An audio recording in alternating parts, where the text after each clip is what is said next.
आज की जो चर्चा का प्रमुख विषय है वो 2021-22 के जो बजट वॉल्यूम 2 का जो पार्ट है। जैसा मैंने पहले पार्ट 1 की चर्चा की, जिसमें जो आरंभिक 20 जो महत्वपूर्ण प्रश्न थे उसकी चर्चा की, तो इसके जो अगले भाग में जो इसका पहला प्रश्न है कि झारखंड में 2019-20 विकास दर वास्तविक कितनी थी। तो पहला 7.5%, दूसरा 9.5%, तीसरा 12% और चौथा 6.7%। तो इसका जो सही उत्तर है वो चौथा ऑप्शन है, 6.7%। क्योंकि इसमें बजट की बारीकी को आपको समझना है कि 2021-22 में जो बात कही जा रही है वो अनुमान है। जैसे कि जो स्थिर कीमत पर 9.5% का है और प्रचलित मूल्य जो बाजार मूल्य है उस पर 13.6% का है। जाहिर सी बात है कि स्थिर जो मूल्य होंगे उसका जो है आंकड़ा आएगा वो कम होगा, और जो बाजार मूल्य जो हमेशा अधिक होता है उसका आंकड़ा अधिक आता है, यानी 13.6 है। लेकिन जब हम सर्वे प्रस्तुत करते हैं बजट से एक दिन पहले, चाहे भारत सरकार का हो या राज्य सरकार का, वो आर्थिक सर्वेक्षण हम वित्त मंत्रालय प्रस्तुत करता है, वो अपने जो एक्चुअल डाटा को जो है उसमें प्रदर्शित करता है। जो रैंक होते हैं या उत्पादन होता है, जो वास्तविक जो बजट की होती है वास्तविकता। चूँकि अभी जो हमने बजट दिया है इसको हम रिवाइज भी करेंगे, इसको हम एक्चुअल तौर पर भी लाएंगे। तो ये ठीक बजट से पहले अगले साल आर्थिक सर्वेक्षण में एक जो वास्तविक आंकड़ा के रूप में सामने आएगा। तो इसका जो हमने प्राप्त किया 2019-20 में वो 6.7% था। तो इसका चौथा ऑप्शन सही है। अगला प्रश्न है कि किसान समृद्धि योजना में प्रत्येक प्रखंड में किस प्रकार की बोरिंग पर बल दिया गया। तो पहला सोलर, दूसरा डीजल, तीसरा पवन, चौथा वाटर सेट। तो इसका जो सही उत्तर है पहला सोलर। तो इस बजट में जो है आप पाइएगा कि जो किसान समृद्धि योजना जो है जो शुरू से चले आ रही है उसके अंतर्गत हर प्रखंड में जो है वो डीप बोरिंग पर जो है बल दिया गया, जो कि सोलर आधारित होना चाहिए। इससे बिजली की खपत कम होगी और हम जैव ऊर्जा की तरफ जो है वो बढ़ेंगे। तो इसके लिए हमने सरकार ने जो है वो 45 करोड़ रुपए का प्रावधान रखा है। तो इसका जो पहला ऑप्शन है सोलर वो सही है। अगला प्रश्न है कि झारखंड राज्य उद्यान प्रोत्साहन सोसाइटी के प्रमुख उद्देश्य क्या है। अब थोड़ा सा इससे पहले मैं एक बात को आपको ध्यान दे दूं कि इस बार के यूपीएससी पीटी में जो एग्जाम हुआ था उसमें सोलर जो है वो समरसेबल जो इक्विपमेंट की चर्चा की गई थी कि वो पॉसिबल है कि नहीं है डीप इरिगेशन के लिए। तो यहाँ अब आप देखिए कि उसे योजना के रूप में सामने लाया गया है कि सोलर समरसेबल है जो डीप बोरिंग इरिगेशन के लिए है और ये व्यवहारिक रूप से सफल है। तो इसे भी आप जोड़ने का प्रयास करें, क्योंकि कई बार प्रश्नों की पुनरावृत्ति कई रूपों में होती है। ऐसे जस के तस सेंटेंस टू सेंटेंस या ऑप्शन टू ऑप्शन तो हो ही जाता है, लेकिन वो पॉकेट्स बहुत इंपॉर्टेंट होते हैं। अगला प्रश्न है कि झारखंड राज्य उद्यान प्रोत्साहन सोसाइटी के प्रमुख उद्देश्य क्या हैं। तो पहला राज्य बागवानी मिशन का अनुश्रवण एवं मूल्यांकन करना, दूसरा राज्य में बागवानी मित्र बनाना, तीसरा राज्य में महिला एसएचजी को इससे जोड़ना और चौथा इनमें से कोई नहीं। तो इसका जो पहला ऑप्शन है राज्य बागवानी मिशन का अनुश्रवण एवं मूल्यांकन करना, क्योंकि इस बजट में जो है वो झारखंड राज्य उद्यान प्रोत्साहन सोसाइटी की बात की गई है। अब आप देखेंगे कि जो आवासीय विद्यालय हैं, एकलव्य हैं या आश्रम विद्यालय हैं, उसे भी कस्तूरबा विद्यालय हैं, उसे भी चलाने के लिए सोसाइटी की बात की गई है। तो इसके लिए 10 करोड़ का जो है प्रावधान इस बजट में किया गया है, क्योंकि सोसाइटी के माध्यम से चलाने से जो एनजीओ की संकल्पना हो या महिला समिति, एसएचजी, इसकी संकल्पना को बल मिलता है। तो यहाँ से एक प्रकार से कोऑपरेटिव भावना का विकास होता है। तो इसे जो है लोगों के बीच लाने के लिए इस प्रकार कि हम जो है मैकेनिज्म तैयार करते हैं, तो सोसाइटी को समझना यह जरूरी होता है। अगला प्रश्न है कि पोस्ट हार्वेस्ट एवं प्रिजर्वेशन के तहत कितने शीतगृह का लक्ष्य रखा गया है? तो इसका जो पहला ऑप्शन है 20, दूसरा 23, तीसरा 24 और चौथा 30। तो ये जो तीसरा ऑप्शन है 24, क्योंकि इसके अंतर्गत जो है पोस्ट हार्वेस्ट प्रिजर्वेशन, अर्थात जब हम खेती के बाद सामान को रखें, खाद्य पदार्थों को रखें, तो कहाँ रखेंगे, उसका एक अपना तापमान होता है, एक पैमाना होता है, तो उसके लिए शीतगृह बनाने बहुत आवश्यक है। कई बार ये देखा जाता है कि वो सामान जो है सड़ जाते हैं, तो इसके लिए लघु शीतगृह के लिए 31 करोड़ का इस बार प्रावधान रखा गया है। तो इस प्रकार की चीज़ों को भी समझना आवश्यक है, क्योंकि झारखंड एक कृषि प्रधान राज्य है, तो यहाँ ये इससे जुड़ी आधारभूत जो योजनाएं हैं वो चलाई जा रही हैं। अगला प्रश्न है कि गोमुक्ति धाम की स्थापना का लक्ष्य किस स्तर पर रखा गया है? तो ये आपके लिए इम्पोर्टेंट प्रश्न है अगले बार के लिए बहुत। तो इसका पहला ऑप्शन है प्रखंड, दूसरा अनुमंडल, तीसरा जिला, चौथा प्रमंडल। तो इसका जो सही ऑप्शन है चौथा प्रमंडल। जैसा मैंने पहले बताया कि हर कमिश्नरी पे एक जो है वो गोमुक्ति धाम होगा, जहाँ मरने के बाद गाय को अच्छी तरह से दफनाना है। एक प्रकार से उसकी पवित्र संकल्पना जुड़ी है भारत में, तो इसको जो है सम्मानजनक जो स्थिति में लाना ये दायित्व है। क्योंकि आप देखिएगा कि बहुत बार होता है कि बहुत सड़ी गली अवस्था में वो सड़क के किनारे या टाउन के बीच में पड़े रहते हैं और लोग भी तमाशा देखते रहते हैं, और कभी कभी ये दंगे का भी रूप ले सकते हैं, क्योंकि गाय से जो है वो बहुत संवेदना जुड़ी होती है लोगों की। तो इस प्रकार जो ये एक प्रकार की नई योजना मुझे लगती है झारखंड की कोई प्रमंडल स्थल पर जो गोमुक्ति धाम की जो स्थापना है उसका लक्ष्य बहुत अच्छा है। अगर चौथा ऑप्शन प्रमंडल सही है। अगला प्रश्न है कि 2021-22 में प्रतिदिन कितने लीटर दूध के उत्पादन का लक्ष्य है? तो पहला 70 लाख लीटर, दूसरा 80 लाख लीटर, चौथा 90 लाख लीटर और चौथा 1 करोड़ लीटर। तो इसका दूसरा ऑप्शन 80 लाख लीटर। चूँकि इस प्रकार का फिगर भी आपके पास आ सकते हैं। तो 2019-20 में हमने 68 लाख लीटर जो है वो प्रतिदिन प्राप्त किया। तो ये मैं बता दूं कि ये जो 80 लाख लीटर है वो प्रतिदिन का लक्ष्य है। तो जो दूध की ज़रूरत है, आवश्यकता है, वो भारत में औसत से वो राज्य में कम था, तो इसे बढ़ाने के लिए शुरू किया गया है। और इसके लिए कोऑपरेटिव सोसाइटीज़ को भी जो है बड़ा आगे किया गया है। जैसे आप देखिएगा कि जैसे दिल्ली में मदर डेयरी है, उड़ीसा में ओमफेड है, बिहार में सुधा है। उसी प्रकार 2014 से जो है वो मेघा, इसके लिए झारखंड ने उसे कोऑपरेटिव तौर पर उसके साथ एमओयू किया है।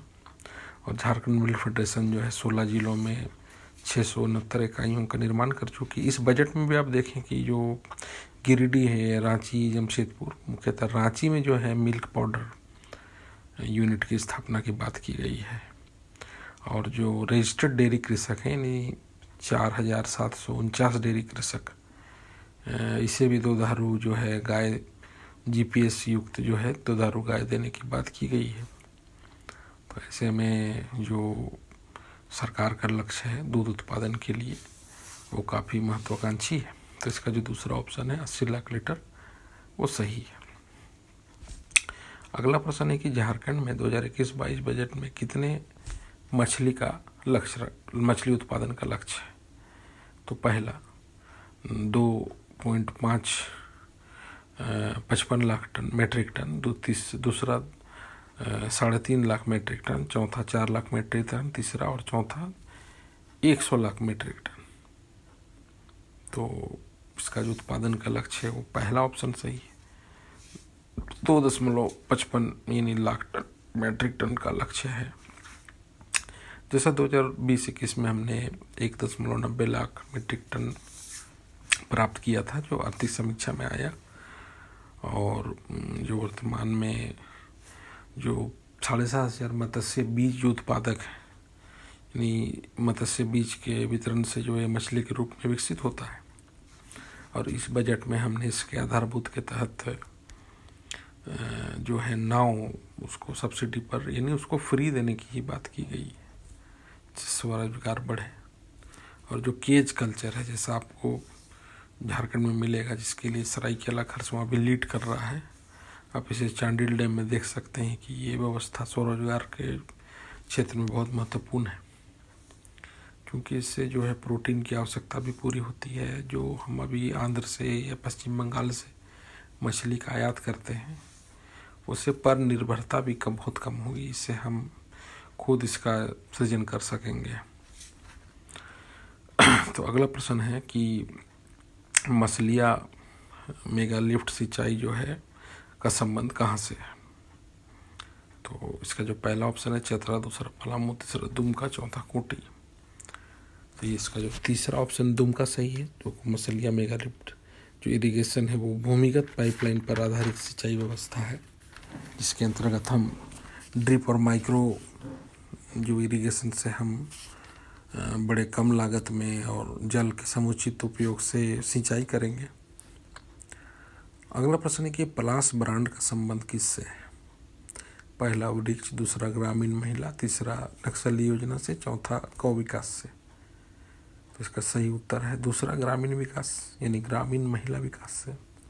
इस बजट में यानी 2021-22 के बजट में जो महिला समिति है या सेल्फ हेल्प ग्रुप है, SHG है, इसको टारगेट किया गया है पलाश ब्रांड के अंतर्गत, यानी 2 लाख ग्रामीण महिला जो है वो स्टार्टअप करेंगी। और सखी मंडल, जैसा मैंने बताया कि जो आशा है, जो आजीविका संवर्धन हुनर जो स्कीम है, अभियान जो चलाई जा रही है, इसमें हम जो टारगेट लिए 26 लाख परिवार का।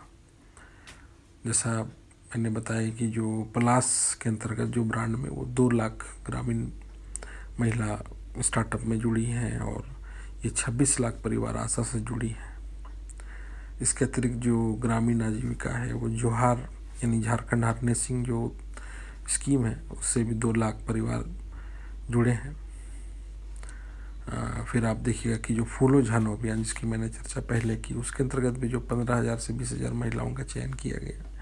तो इस प्रकार से पलाश ब्रांड जो है वो ये ब्रांड जनरेशन का काम करेगा और इनकी आजीविका के लिए जो है वो अच्छा मार्केटिंग प्लेटफॉर्म दे सकता है और अच्छे उत्पाद इनके द्वारा जो बनाए गए हैं उसको सामने ला सकता है।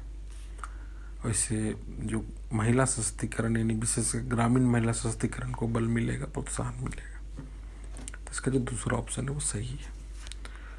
अगला प्रश्न है कि भारत रूरल लिवलीहुड फाउंडेशन यानी BRLF के झारखंड में किस जिले में कार्यक्रम चलाए जा रहे हैं, यानी BRLF के द्वारा झारखंड के किस जिले में कार्यक्रम चलाए जा रहे हैं। तो पहला ऑप्शन है गुमला, खूंटी, पश्चिमी सिंहभूम, पाकुड़, गोड्डा, साहेबगंज, दूसरा रांची, हजारीबाग, चतरा, पलामू, गोड्डा, तीसरा दुमका, जामताड़ा, धनबाद, बोकारो और चौथा पूरे झारखंड में। तो इसका जो सही उत्तर है दूसरा पहला है कि गुमला, खूंटी, पश्चिमी सिंहभूम, पाकुड़, गोड्डा, साहेबगंज। मूलतः जो जनजातीय क्षेत्र हैं और अनुसूचित जाति क्षेत्र हैं उन पर जो है ये भारत रूरल लिवलीहुड फाउंडेशन जो है वो कार्य कर रहा है, जो झारखंड सरकार के साथ मिलके। और इन 6 जिलों के जो मुख्यतः 24 प्रखंड है वहाँ जो लिवलीहुड यानी आजीविका से संबंधित ये कार्य किए जा रहे हैं। तो इसका पहला ऑप्शन सही है। अगला प्रश्न है कि 15वें वित्त आयोग की अनुशंसा के अनुरूप ग्राम पंचायतों को कितना अनुदान दिया गया। तो पहला 2,000 करोड़, दूसरा 1,618 करोड़, तीसरा 1,816 करोड़ और चौथा 2,000 करोड़। तो ये इसका जो सही उत्तर है दूसरा 1,618 करोड़। क्योंकि यहाँ कन्फ्यूज करने की भी एक बात है कि अगर ये त्रिस्तरीय पूछे एक साथ अगर आपको पूछे तो इसे आपको जोड़ लेना है। यानी पंचायत में क्या है कि त्रिस्तरीय में ग्राम पंचायत होती है जिसके लिए 1,600-1,800 करोड़ है। दूसरा जो स्तर है इसका ग्राम पंचायत का है जिसके लिए 304 जो पंचायत समिति है उसके लिए 304 करोड़ है, और जो जिला परिषद है उसके लिए 202 करोड़ है। अगर आप इधर करीब करीब यानी 500 करोड़ ले लें और उसको उसमें जोड़ दें तो करीब करीब 2100 करोड़ का बजट बनेगा। अगर ये मिला के आपसे पूछे कि पूरे पंचायती राज के में कितना खर्च है, तो वो आप 1600 मत कीजिएगा, उसको 2100 करोड़ मानिएगा। लेकिन यहाँ ग्राम पंचायत का पूछा गया, और हमारे वित्त मंत्री ने भी इसकी घोषणा ग्राम पंचायत के रूप में ही की है। ये फिगर भी बताया 1600-1800 करोड़ का अनुदान जो है।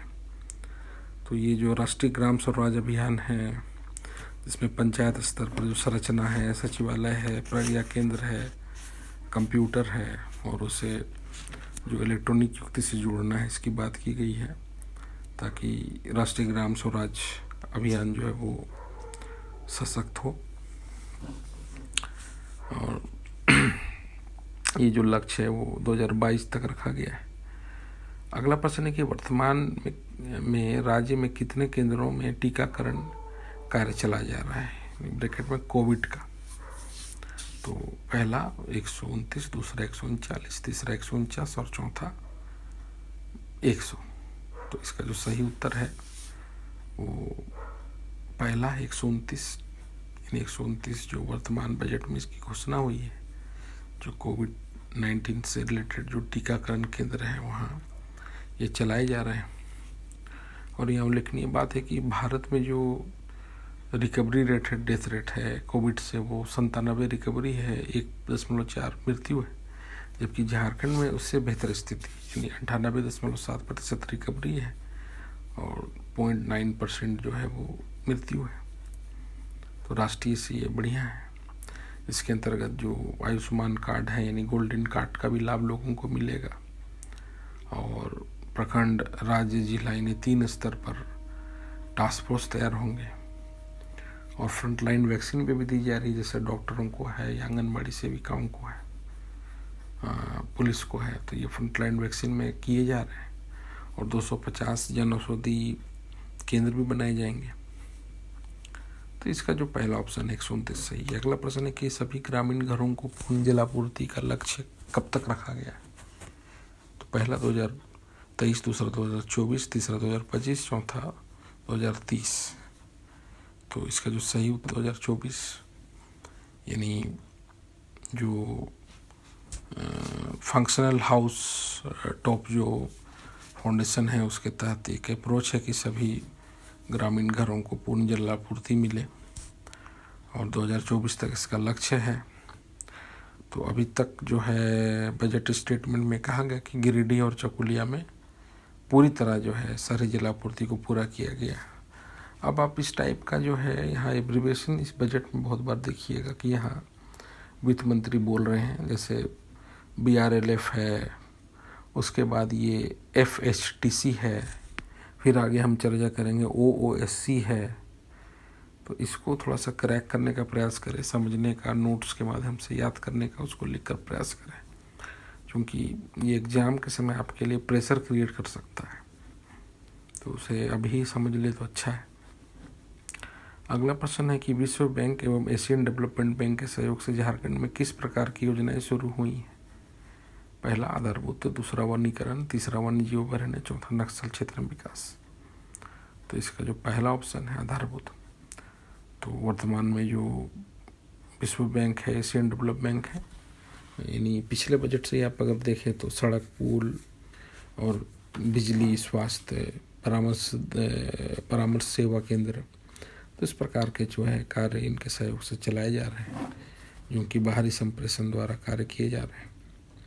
तो इसका पहला ऑप्शन सही है। अगला प्रश्न है कि झारखंड सरकार ने आवासीय विद्यालयों के लिए किस प्रकार के संचालनकर्ता की घोषणा की है। तो पहला समिति, दूसरा आयोग, तीसरा बोर्ड और चौथा सोसाइटी। तो इसका जो सही उत्तर है चौथा सोसाइटी है, क्योंकि अगर लोक प्रशासन को अगर आपने अच्छी तरह अध्ययन किया है तो वहाँ आपको समिति की जो तकनीकी परिभाषा या आयोग या बोर्ड की या सोसाइटी की, जो कि 1860 सोसाइटी रजिस्ट्रेशन एक्ट है, वहाँ आप इसको बेहतर समझ सकते हैं कि किस प्रकार इसकी जो है वो प्रशासनिक संरचना होती है। एक सोसाइटी तो एक NGO के माध्यम से कार्य करता है, जबकि आयोग, बोर्ड और समिति वो सरकारी निकाय होते हैं। तो वर्तमान में जो सरकार ने इस बजट में घोषणा की कि जो भी आवासीय विद्यालय हैं, जैसे 143 आवासीय विद्यालय और 69 जो आने वाले एकलव्य विद्यालय होंगे, जिसे झारखंड सरकार ने 2006 में शुरू किया गया था, वो एक सोसाइटी के द्वारा चलाई जाएंगी ताकि इसमें अनुश्रवण और मूल्यांकन अच्छी तरह हो। अगला प्रश्न है कि शहीद ग्राम विकास योजना में कौन शामिल नहीं है? तो पहला सेक भिखारी, दूसरा गया मुंडा, तीसरा किशुन, चौथा जतरा भगत। तो इसका जो पहला ऑप्शन है सेक भिखारी, जैसा मैंने पहले बताया कि 2017 में गृह मंत्री अमित शाह द्वारा खूंटी में बिरसा मुंडा के जन्म स्थल उलिहातों में इसे शुरू किया गया, जिसके तहत जो है जो शहीद हैं उनके गांव के विकास, वहाँ मूर्ति की स्थापना, वहाँ उनके आदर्श को बनाना और बेहतर जो है आदर्श ग्राम के रूप में स्थापित करना। इसके तहत जो है जो दीवा किशुन, उसके बाद गया मुंडा, बिरसा मुंडा, फिर तेलंगा खड़िया, फिर जतरा भगत, बुद्धू भगत, सिद्धू कानू, नीलांबर पीताम्बर, पोटो हो, भागीरथी माझी, तो 13 फ्रीडम फाइटर्स का चयन किया गया है। तो ये आपके लिए प्रश्न हो सकता है कि कौन नहीं है, क्योंकि यहाँ से भिखारी भी 1857 फ्रीडम फाइटर थे, लेकिन इस योजना में वो शामिल नहीं है। और 2021-22 में इसके लिए सरकार ने 5 करोड़ के बजट का लक्ष्य रखा है। अगला प्रश्न है कि झारखंड में किस नर्सिंग कॉलेज के 100% छात्राएँ डिस्टिंक्शन प्राप्त हुई हैं? तो पहला लोहरदगा नर्सिंग, दूसरा चान्हो नर्सिंग, तीसरा अपोलो नर्सिंग, चौथा जेवीएन नर्सिंग। तो इसका जो सही उत्तर है दूसरा चान्हो नर्सिंग। तो ये महत्वपूर्ण है आपके लिए। पिछले बजट में ही इसकी चर्चा हुई कि सरकार जो है मूलतः जनजातीय क्षेत्रों में नर्सिंग कॉलेजों को बढ़ाएगा, कौशल विकास केंद्रों को बढ़ाएगा, ITIs को बढ़ाएगा।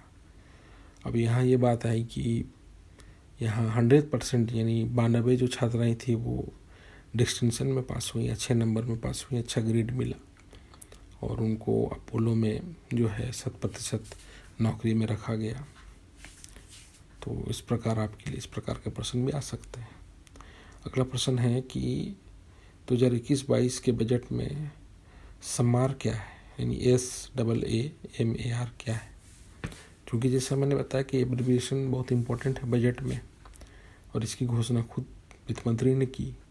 तो इसका पहला ऑप्शन है कुपोषण का अभिसरण, दूसरा कोविड-19 का अभिसरण, तीसरा नक्सली हिंसा प्रतिरोध दस्ता, चौथा शहीदों का सम्मान।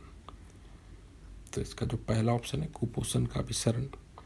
तो जो कन्वर्जेंस है, कब अभिसरण शब्द इसलिए आया है क्योंकि ये समार अर्थात strategic action for elevation of mall nutrition and anaemia reduction. तो ये 1000 दिनों के लिए जो सभी विभागों के बीच एक कन्वर्जेंस का काम करेगा, जो कि मिलान करेगा, अभिसरण करेगा, ताकि एनीमिया और कुपोषण से हम लड़ सकें। तो ये बहुत महत्वाकांक्षी योजना है, एक प्रकार से राज्य सरकार की नई संकल्पना है। क्योंकि हम आंकड़ों को देखें तो राज्य में जो मातृ मृत्यु दर है या बाल मृत्यु दर है वो बहुत अधिक है और कुपोषण की समस्या भी बहुत अधिक है। तो ये इसका एक चक्रीय प्रभाव है, इसकी चर्चा भी वित्त मंत्री ने की है। तो इसका जो पहला ऑप्शन है कुपोषण का अभिकरण समार का, वो सही है। अगला प्रश्न है कि मानसिक रोगियों के पुनर्वास हेतु कहाँ पुनर्वास केंद्र नहीं बनाया जा रहा है? तो पहला रांची, दूसरा पूर्वी सिंहभूम, तीसरा चतरा और चौथा धनबाद। तो कहाँ नहीं बनाया जा रहा है अर्थात यहाँ देखना है। तीसरा जो इसका ऑप्शन है चतरा, वहाँ ये नहीं बनाया जा रहा है क्योंकि राज्य के बड़े जिलों को चुना गया, रांची, पूर्वी सिंहभूम, धनबाद, जिसमें कि 30-30 बेड का यूनिट बनेगा और जो मानसिक रोगी हैं उसके पुनर्वास के लिए हम, अब होता क्या था कि जब रांची से इनका इलाज होता था तो इन्हें फिर घर भेज दिया जाता था। तो बाद के दिनों में भी ये ठीक नहीं हो पाते थे और इनको एक अच्छे माहौल की आवश्यकता होती थी। तो इसी को देखते हुए जो है राज्य सरकार ने इस बार 2021-22 के बजट में इनके पुनर्वास की एक योजना बनाई है जो कि स्वास्थ्य मंत्रालय से जुड़ी हुई है। तो इसका सही उत्तर तीसरा है। अगला प्रश्न है कि निम्नलिखित में से कौन सा शिक्षा विभाग में से संबंधित नहीं है। तो पहला समाधान, दूसरा JSERT, तीसरा OOSC और चौथा OTT। तो इसका सही उत्तर है चौथा OTT। चूँकि मैंने बताया कि एब्रिविएशन यहाँ बहुत ज़्यादा इम्पोर्टेंट है इस बजट में, तो समाधान अर्थात जो SAMADHAN, जो कि इसका भी अपना एक एब्रिविएशन है, जो ज्ञान सेतु जो कार्यक्रम था या ज्ञान योग, उसके अंतर्गत जो शिक्षा के स्तर को बढ़ाने का यहाँ दृष्टिकोण है, जो अतिरिक्त शिक्षक की व्यवस्था है उसे और अधिक तकनीकी अप्रोच में ले जाना ताकि बेहतर शिक्षा प्राप्त हो। तो ये समाधान का अप्रोच था, तो ये शिक्षा विभाग से जुड़ी है।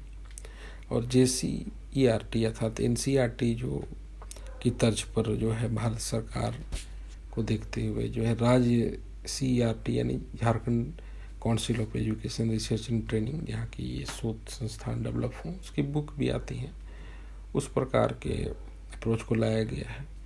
क्योंकि राज्य में ये बहुत ज़रूरी था।